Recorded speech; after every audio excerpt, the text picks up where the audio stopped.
सर्वप्रथम सर्वांना श्री स्वामी समर्थ. स्वामी महाराजांच्या कृपेने तुमच्या सर्व चांगल्या इच्छा पूर्ण होत ही स्वामींचरणी प्रार्थना करते आणि आजच्या व्हिडिओला सुरुवात करते. प्रत्येक गुरुवार आपल्या स्वामींना, दत्तगुरु महाराजांना, श्रीहरी विष्णू, माता लक्ष्मी या देवी देवतांना समर्पित असतो हा दिवस.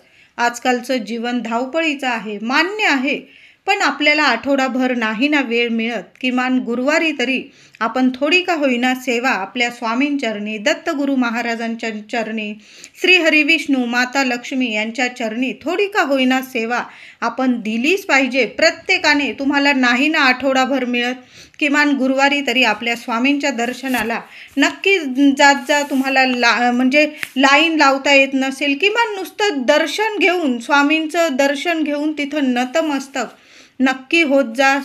केंद्रात, मठ, तुमच्या घराजवळ मंदिर असेल, नक्की दर गुरुवारी प्रत्येकाने जायलाच हवं आणि भरभरून स्वामींचं दर्शन घ्यायलाच हवं. गुरुवारी तरी हा नित्य नियम स्वतःला लावून घ्या. आपल्या कुंडलीतील गुरुग्रह, शुक्रग्रह आणि सूर्य जर मजबूत असेल, त्या व्यक्तीला या जगात कशालाच कमी पडत नाही.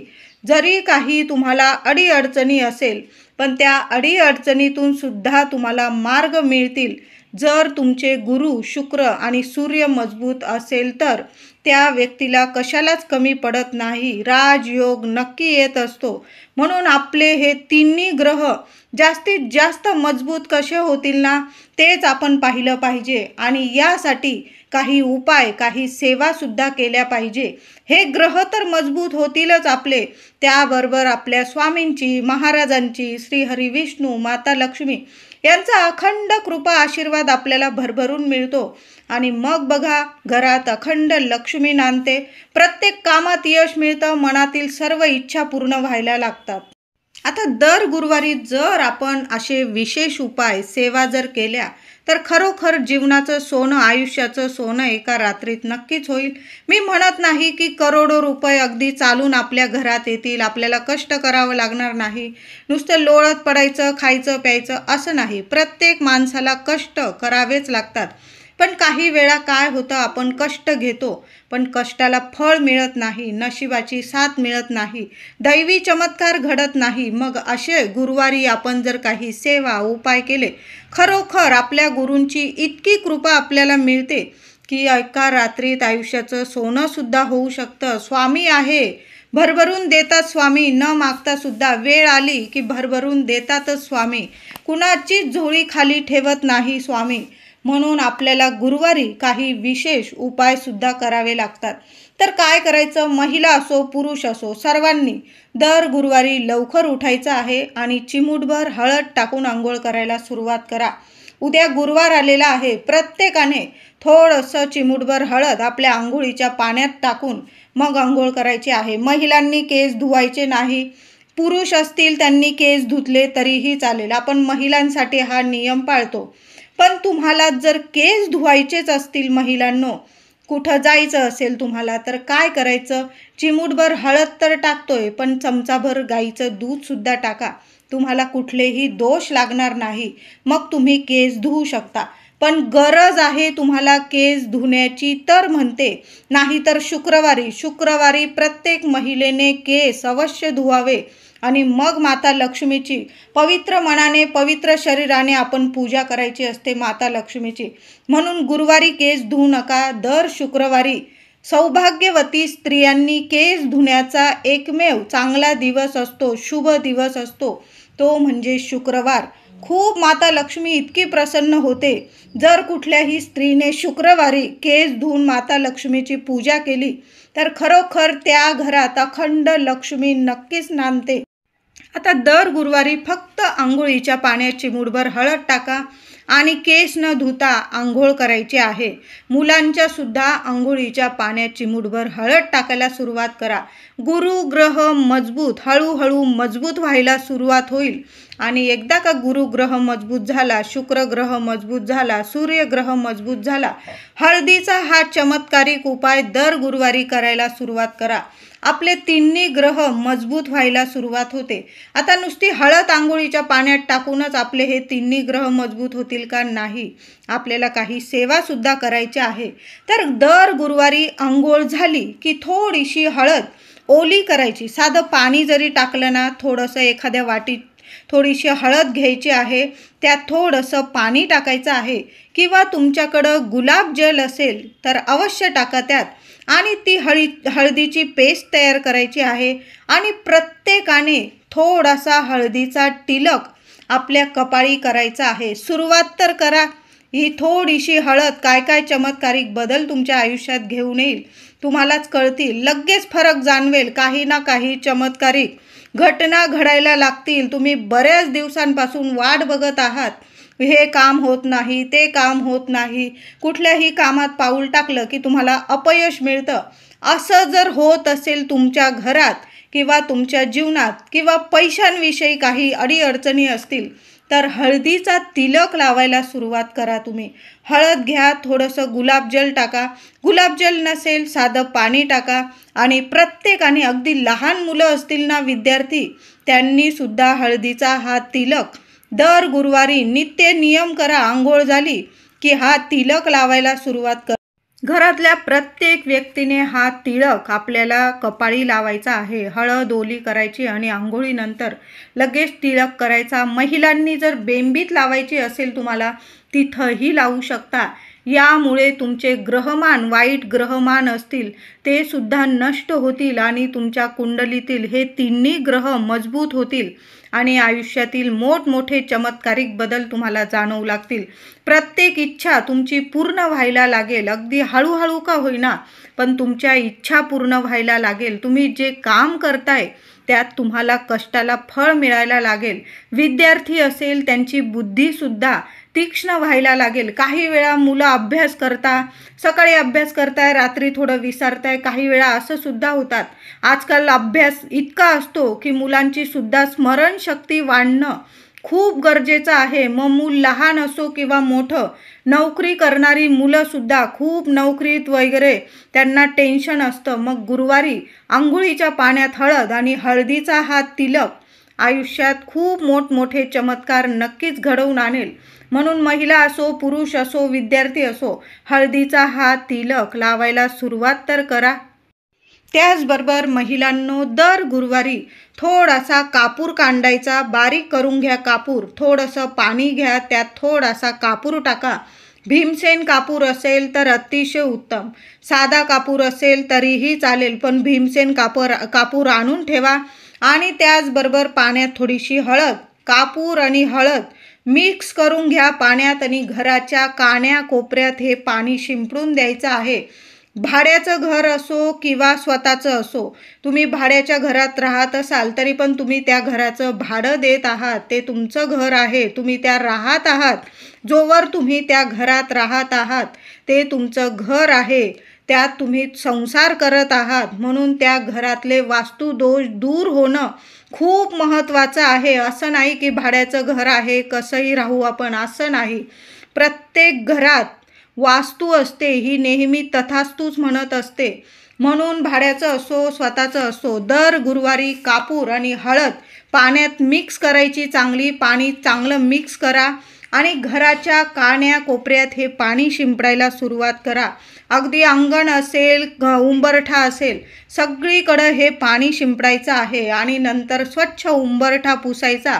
आणि अगदी पातळ जरी हळदीचं लेपन केलं, हळद आणि गोमूत्र एकत्र करून, तरीही चालेल. अगदी दाटसरच लेपन झालं पाहिजे असं नाही.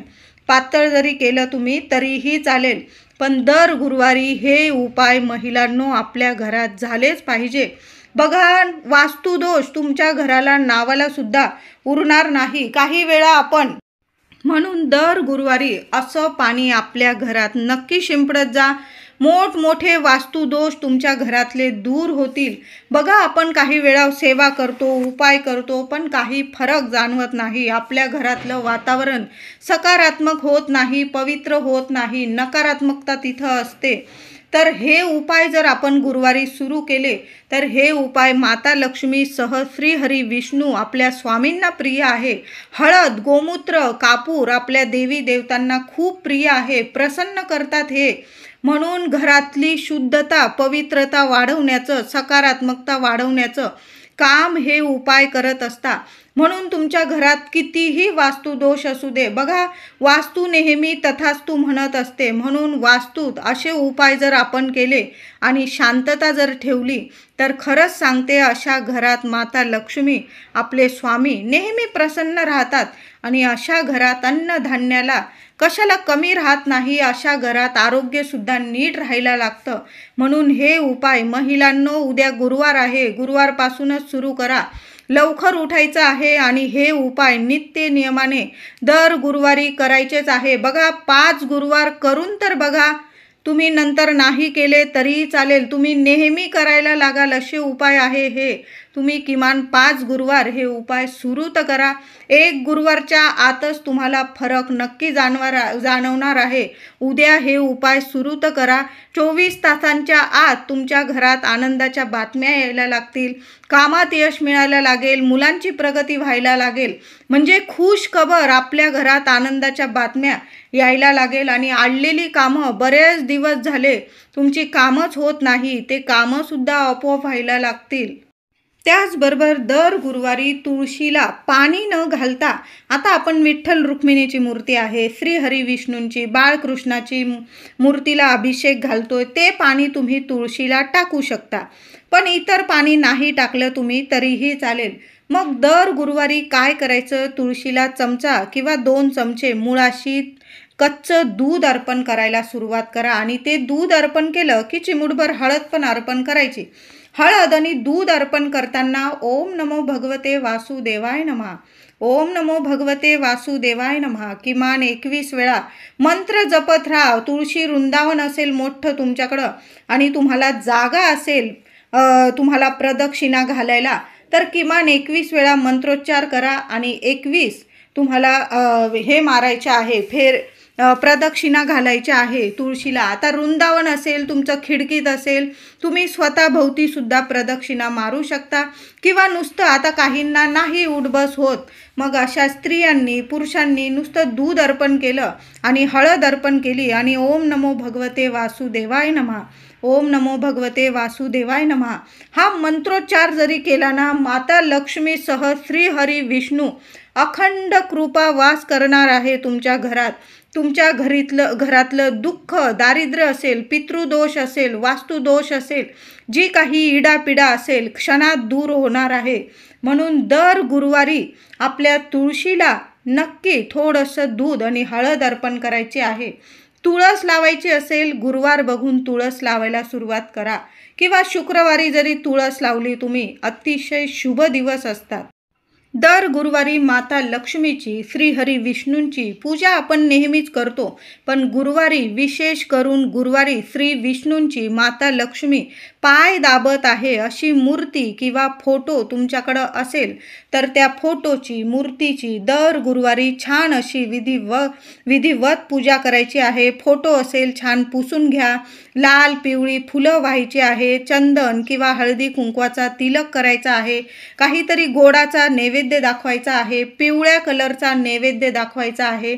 पिवळं कापड असेल तर देवघरात अंथरून त्यावर तो फोटो किंवा मूर्ती ठेवायची आहे.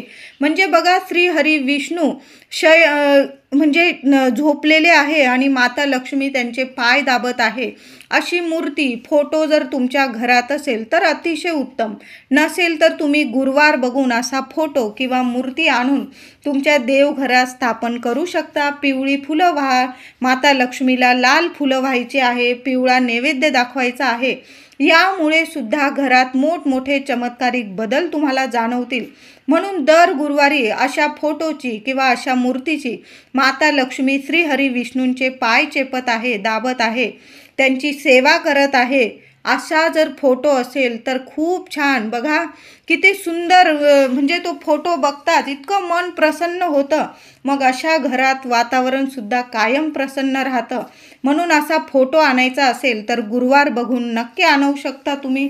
त्याचप्रमाणे दर गुरुवारी किमान 5 गुरुवार तरी आपल्याला प्रत्येक आईने जरी उपाय केला किंवा वडिलांनी, मुलांना खूप अडीअडचणी येत आहे, तुमची मुलं अभ्यास करत असतील, विद्यार्थी असतील किंवा नोकरी करत असतील किंवा नोकरी लागून त्यांच्या विवाहात म्हणजे लग्नात काही अडथळे येत असतील किंवा मुलाबाळांची लग्न पण झालेली आहे, संतान प्राप्ती होण्यात काही प्रॉब्लेम येत असतील, तर काय करायचं आहे? आईने करा, वडिलांनी करा किंवा स्वतः मुलगा किंवा मुलगी हे उपाय करू शकता। दर गुरुवारी किमान 5 गुरुवार तरी गाईला स्वतःच्या हाताने गूळ आणि चण्याची डाळ स्वतःच्या हाताने खाऊ घालायची आहे। गाईने तुमचे हात चाटले तर तुमच्या नशिबात जे काही वाईट ग्रहमान असतात, तुमच्या हस्तरेषा जर काही वाईट असतील, येणारे अपयश तुमच्या हस्तरेषातून पुसून जातात व तुम्हाला प्रत्येक कामात यश मिळायला लागतं। म्हणून दर गुरुवारी आपल्याला गाईला चणा डाळ आणि गूळ खाऊ घालायचा आहे। तिथं चारा मिळत असेल हिरवा, तुम्ही तोही खाऊ घालू शकता, पण चणा डाळ आणि गूळ, किमान थोडीशी मुठभर चणा डाळ आणि त्यावर गुळाचा खडा असा स्वतःच्या हाताने गाईला खाऊ घालायचा आहे। आईने जरी हे उपाय केले तरीही चालेल आणि तुमचा हात जर चाटत असेल गाय, तर नक्कीच असा उपाय नक्की करा। ही सेवा आहे गोमातेची। दर गुरुवारी पिवळ्या रंगाचे कपडे घालून आपल्याला मंदिरात जायचं आहे। आपण स्वामींच्या, दत्तगुरू महाराजांच्या, तुम्ही पण जात असाल, मी पण जाते, माझ्या स्वामींच्या मंदिरात, आपल्या स्वामींच्या मंदिरात आपण जातोच। मग काय करायचं? अशा वेळी पिवळ्या रंगाचे किंवा केशरी रंगाचे कपडे घालून आपल्या स्वामींच्या मंदिरात जायचं आहे। तुमच्या घराजवळ दत्तगुरू महाराजांचं असेल, गजानन महाराजांचं मंदिर असेल, तर आपण पिवळ्या रंगाचे कपडे घालून मंदिरात जाऊन स्वामींना पिवळी केळी, पिवळी मिठाई असा नैवेद्य दाखवायचा आहे। त्याचबरोबर तुम्हाला जर घरातून गुळाच्या दशम्या म्हणजे गुळाच्या पोळ्या जर करून नेता आल्या, तर तिथं जाऊन त्या गुळांच्या दशम्यांचा नैवेद्य दाखवायचा आहे आणि नैवेद्य दाखवल्यानंतर थोडासा नैवेद्य प्रसाद म्हणून घरी आणायचा आणि बाकी सर्व प्रसाद तिथं लोकांमध्ये वाटायचा आहे। देवळात जर तुम्ही गोड दशम्या दान केल्या तर महाराज खूप प्रसन्न होतात। म्हणून 5 गुरुवार तरी तुम्ही गोडाच्या दशम्या दान तर करून बघा महाराजांच्या मंदिरात। त्याचबरोबर 5 गुरुवार प्रत्येक आईने स्वामींच्या मठात म्हणजे स्वामींच्या मंदिरात जाऊन एक तुपाचा दिवा स्वामींसमोर लावायचा आहे। आता समजा मंदिरात स्वामींसमोर आपल्याला दिवा नाही लावता आला, तर काय करायचं? स्वामींच्या जवळपास जरी लावला, मंदिराबाहेर जरी लावला, औदुंबराचं झाड असेल तिथं एखाद्या कोपऱ्याला आपण मातीच्या पंतीत तुपाचा दिवा लावला तरीही चालेल। तुपाच्या दिव्यात सात्विकता असते, यशाचे आणि मांगल्याचे प्रतीक आहे तुपाचा दिवा। तुमच्या मुलांना इतकं यश मिळेल की त्यांचं सगळं अपयश निघून जाईल, नष्ट होईल, त्यांच्या मागची इडापिडा स्वामी नष्ट करतील, असा हा तुपाचा दिव्याचा उपाय आहे। म्हणून 5 गुरुवार तरी उपाय करताना, सेवा करताना स्वामींना नतमस्तक व्हायचं, स्वामींना प्रार्थना करायची। तसं तर सांगायची गरज नाही, पण आपलं मन तरी आपण कोणाकडं मोकळं करायचं? आपल्या स्वामींजवळ मोकळं करायचं। इतरांना काही सांगत बसू नका। तुम्हाला जगातलं कितीही मोठं संकट असू दे, आपल्या स्वामींना सांगत जा आणि स्वामींच्या चरणी किंवा औदुंबराचं झाड असेल मंदिराच्या बाहेर, तिथं स्वामींना नतमस्तक होऊन प्रार्थना करून तो दिवा, आपली इच्छा बोलून तो दिवा प्रज्वलित करायचा आहे। थोडा वेळ शांत बसा तिथं आणि मग घरी यायचं आहे। ती पंती घरी आणू नका, प्रत्येक गुरुवारी नवीन मातीची पंती घ्या। असं 5 गुरुवार तुम्हाला स्वामींच्या मठात जाऊन, बाहेर जरी तुम्ही औदुंबराच्या झाडाखाली असे 5 गुरुवार तुम्ही जर तुपाचा दिवा लावला, तुमच्या मुलांच्या आयुष्यातील कठीण इच्छासुद्धा पूर्ण होतील आणि जी काही इडापिडा असेल, नकारात्मकता असेल, अपयश असेल, स्वामी संपूर्ण नष्ट करतील। हा उपाय प्रत्येक आईने करायचा आहे। 4 दिवस आल्यास पुढील गुरुवारी हा उपाय अखंड करायचा आहे, पण 5 गुरुवार ही सेवा, हा उपाय प्रत्येक आईने करून तर बघा। एका गुरुवारमध्येच मुलांच्या कितीही कठीण इच्छा पूर्ण व्हायला लागतील. मुलं शिक्षण घेत असेल, नोकरी असेल, नोकरीत पगारवाढ, प्रमोशन, कुणी त्रास देत असेल, म्हणजे किती काही ना काही प्रत्येकाला अडीअडचणी आहे. पण उपायसुद्धा आपण केले तर खरंच जीवनात मोठमोठे बदल आपले स्वामी नक्कीच घडवून आणत असतात. महाराजांच्या आसपास तुम्हाला दिवा लावायचा आहे. मग तुम्ही बाहेर जरी औदुंबराखाली जरी लावला तरीही चालेल, पण एक दिवा स्वामींचरणी नक्की तुम्ही प्रार्थना करा. तुमची जी इच्छा आहे ती बोलून एक दिवा दर गुरुवारी लावून तर बघा. दर गुरुवारी आपल्याला स्वामींची सेवा आपण तर नित्य नियमाने करतोच, पण दर गुरुवारी 11 माळी श्री स्वामी समर्थ मंत्र जप जरूर करायचा आहे. प्रत्येकाने करा. त्याचबरोबर एक पाठ स्वामी चरित्र सारामृताचा प्रत्येकाने करा. तुम्हाला जर नाही वेळ मिळत ना, थोडे अध्याय सकाळी वाचा, थोडे अध्याय दुपारी, थोडे संध्याकाळी, थोडे रात्री, असे 4 टाईम जरी तुम्ही वाचलं तरी पण चालेल. पण एक पाठ दर गुरुवारी एक पाठ स्वामी चरित्र सारामृताचा व्हायलाच पाहिजे आपल्याकडून. कुणीही करा, घरातील पती पत्नी मुलं कुणीही केलं तरीही चालेल, पण घरात आपल्या घरात म्हणजे सगळ्या भिंतींना पण ऐकू गेलं पाहिजे.